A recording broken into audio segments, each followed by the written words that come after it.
يعرف الناس مع من حشرنا الله في الجوار. كنا نريد أن يعرف الناس النوايا الحقيقية لمن هم يساكنوننا ويجاوروننا، ولله الحمد سبحانه وتعالى انكشف الغطاء.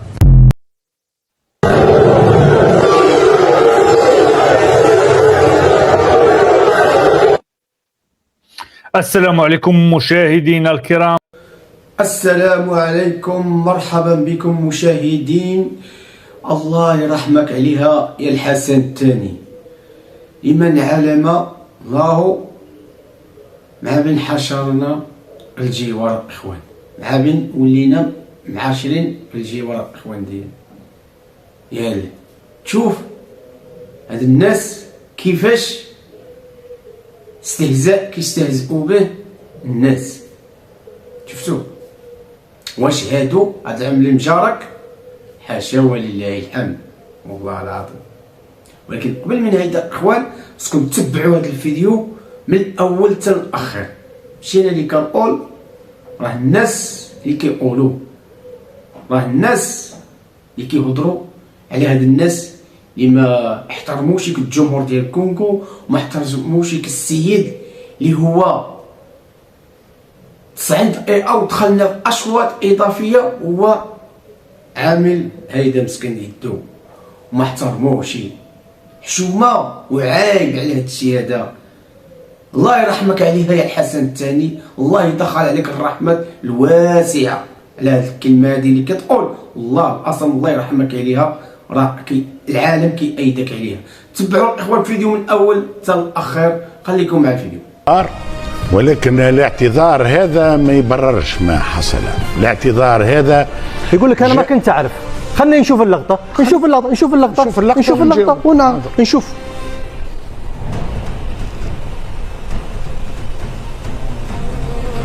تفضل هذه اللقطه. توجه لمن؟ الاعتذار لو كان الحدث مع احد لاعبي فريق الكونغو، لو كان الحدث مع احد مسؤولي فريق الكونغو، لو كان الحدث مع اي شخص فوق الميدان ممكن نقبل الاعتذار. هذا مع محب في المدارج، محب رمز في المدارج.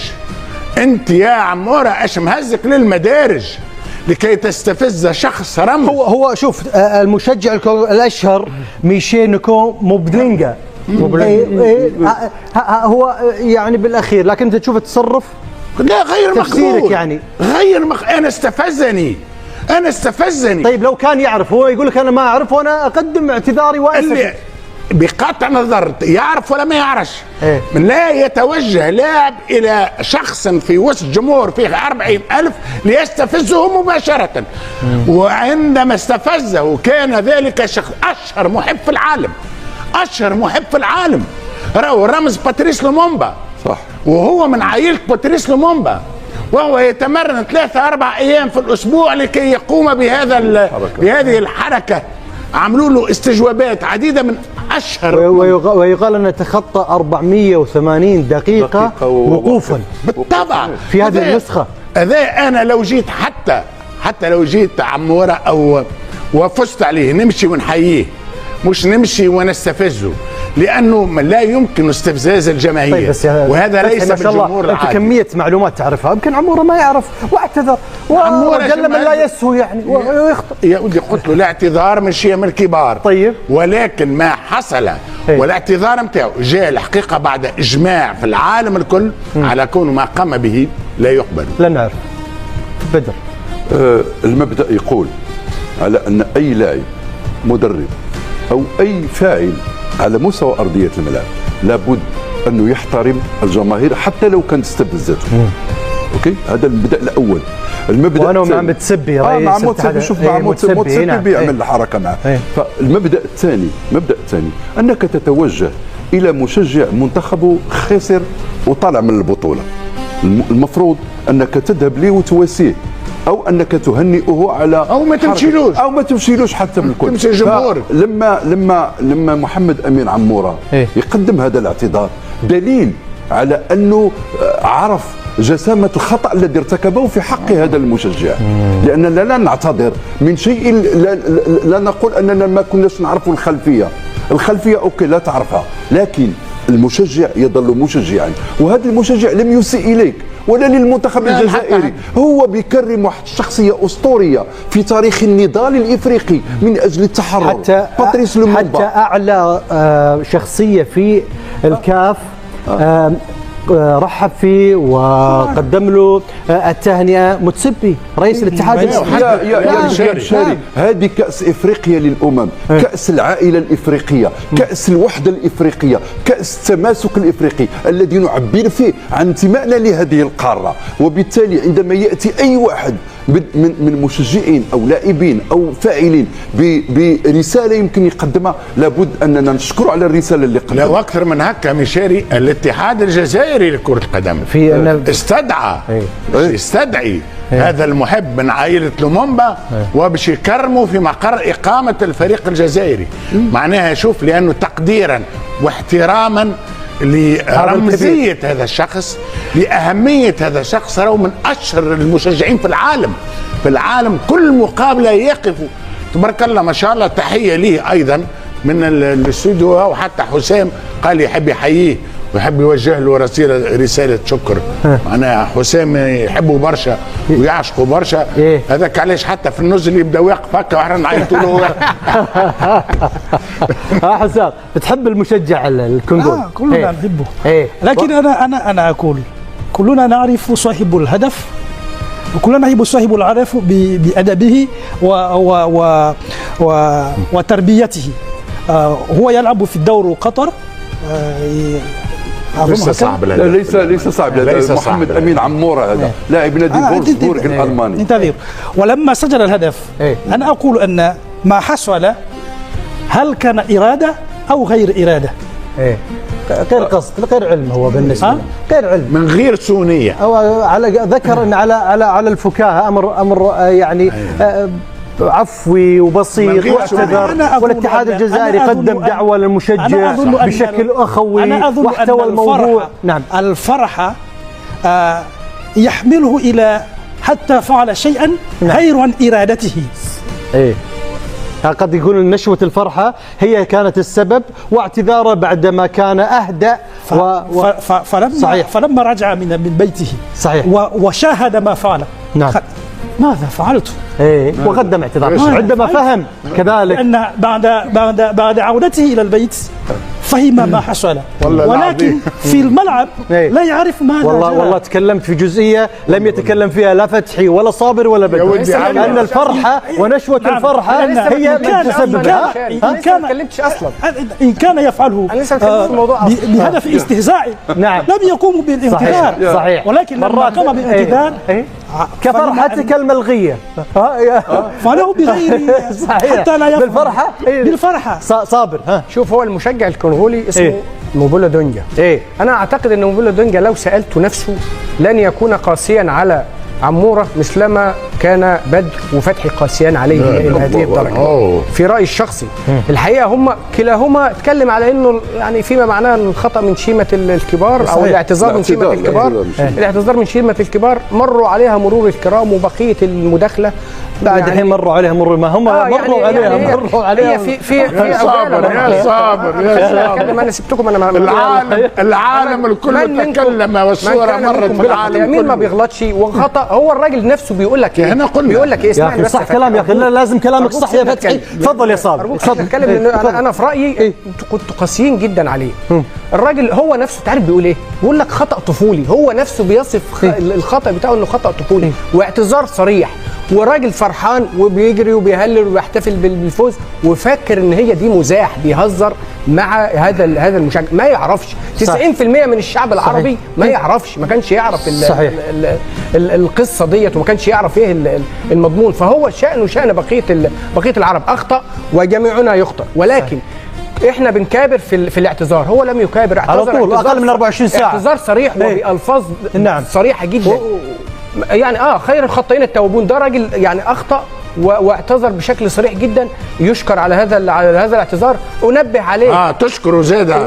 ايوه طبعا اشكره على هذا الاعتذار الصريح، لانه في غيره ما بيعتذرش، صحيح. في غيره بيكابر وما بيعتذرش. واتمنى بالطبع ان هو لاعبتنا عموما هي رساله مختصره ان هم كل واحد ينأى بنفسه عن مثل هذه الامور، ولكن اشكره على هذا الاعتذار الصريح والواضح والالفاظ الجميله المهذبه اللي اطلقها. صحيح. اعتذارا لهذا المشجع. صحيح. لمزيد من التفاصيل مع نافع بن عاشور من الرباط، موفد بين سبورتس في كل تفاصيل من امام مقر المنتخب الجزائري. نتابع.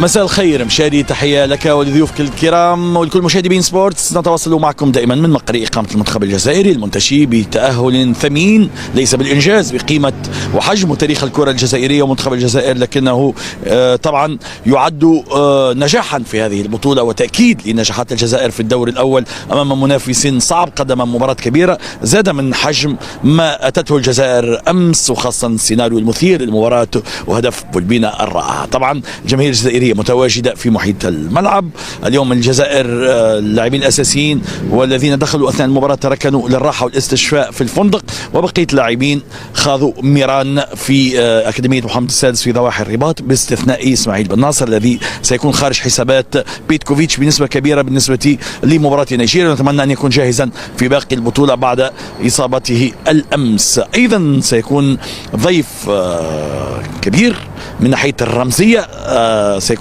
في هذا الفندق بدعوة كريمة من المنتخب الجزائري ومن الوفد الجزائري ميشيل كوكو، وهو الذي جسد وجسم طبعا شخصية باتريس لومومبا الوزير الأول الكونغولي الأسبق الذي اغتيل في سنة 61. أعاد إحياء هذا الفنان الشاب الكونغولي ميشيل كوكو في المدرجات في هذه البطولة بعد 65 عام، أحيا ذكراه بوقوفه على شاكلة التحية الشهيرة اللي طبعا لومومبا في مدرجات الرباط هنا. والبارحة كان سقط بسقوط الكونغو الديمقراطية، وكانت لقطة عفوية من محمد أمين عمور، اعتذر في المواقع التواصل الاجتماعي الخاصة به حول طبعا ما أتاه في لقطة استياء حتى من الجزائريين والجماهير العربية، لكن عمور وضح والاتحاد الجزائري في طبعا لكي يكرم هذا الفنان ورمزية باتريس لومومبا وجهت الدعوة لميشيل لكي يكون حاضرا اليوم مع اللاعبين في الفندق، ولكي يتم تكريمه وتكريم هذه الشخصية النضالية في التاريخ الكونغو الديمقراطية وفي التاريخ الإفريقي، خاصة وأنه أيضا هذا ميشيل كوكو يستحق التكريم بدوره لأنه بقي على هذه الشاكلة واقفا ل 438 دقيقة في البطولة. طبعا سيكون اعتذار مباشر من عمورة ومن كامل البعثة، وتكريم أكثر منه اعتذار لهذه الشخصية، وبادرة طيبة جدا من البعثة الجزائرية. شكرا لنافع بن عاشور، كان معنا من الرباط إلى مراكش، هذه المدينة الجميلة كذلك، مع جابر عربي وكل ما هو جديد في هذه النسخة الأفريقية المميزة تنظيميا ومستوى الفني عالي جدا. جابر. نعم مشاري، شكرا جزيلا لك. أتواجد في ساحة جامع الفناء هنا في مراكش، والكل بانتظار المباراة المرتقبة لمنتخب الجزائر أمام نيجيريا. معي عدد من الجماهير الجزائرية التي جاءت هنا المدينة، تنقلت لمساندة منتخب الجزائر. توقعاتك لهذا اللقاء الجزائر نيجيريا؟ السلام عليكم. بالنسبة للمباراة تاع نيجيريا راح تكون مباراة صعبة وإن شاء الله نفوزوا بها. بالنسبة للمنتخب النيجيري راهو عنده مشاكل، راح تكون حاجة إيجابية لنا وإن شاء الله نتأهلوا وخلاص. هذا إن شاء الله. ماذا تقول عن هذه المباراة المنتظرة الجزائر ونيجيريا؟ اللغة العربية ما نفهمهاش أنا يا. طيب نتواصل مع اللقاءات، ماذا تقول عن هذا اللقاء؟ لقاء فوز تاع الجزائر، احنا نروح اللي كانت خاصتنا في الفريق، رجعت لنا القريطه تاع اللاعبين، مدرب رائع الحمد لله. اللي كان خاصنا الشيء اللي كان خاصنا ولات لنا نروح. وهذه الماتش تاع نيجيريا صح راح نفرحوا به، وراح يكون عرس في الماتش اللقاء اللي بعده ضد المغرب ان شاء الله يا رب. ان شاء الله ان شاء الله نتواصل مع اللقاءات. ماذا تقول عن هذا اللقاء الذي تنتظرونه هنا في مراكش؟ لقاء صعب، لكن احنا عندنا ثقة في اللاعبين اللي عندنا، ونقول لهم إلى الأمام رانا معاكم إن شاء الله حتى النهاية، وإن شاء الله ندوا لاكوب، ولاكوب إن شاء الله في الجزائر إن شاء الله. طيب نتواصل مع اللقاءات.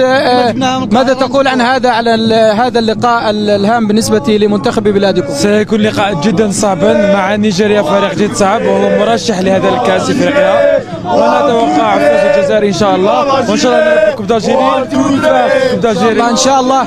طيب ماذا تقول عن هذا اللقاء الهام المرتقب للجزائر؟ مباراة يعني صعبة جدا، ولكن ان شاء الله نفوزوا ونجيبوا لاكوب للبلاد ان شاء الله. انا في ان شاء الله. شكرا جزيلا لكم هنا في هذا المكان في ساحة جامع الفن. اعود اليك مشاري، تفضل. شكرا جابر، شبكة مراسلين من كل مكان لرصد الأجواء والتفاصيل لهذه النسخة الأفريقية. نسيم طالبي من الرباط. نسيم تفضل. شكرا جزيلا. معي ضيف ثقيل هو اللاعب الدولي الجزائري عدلان قديورة، الفائز بكأس افريقيا 2019 مع المنتخب الجزائري في مصر. عدلان شكرا جزيلا لاستجابتك دعوتنا. Première question, Adlan, l'Algérie, on parle de l'Algérie, cette qualification.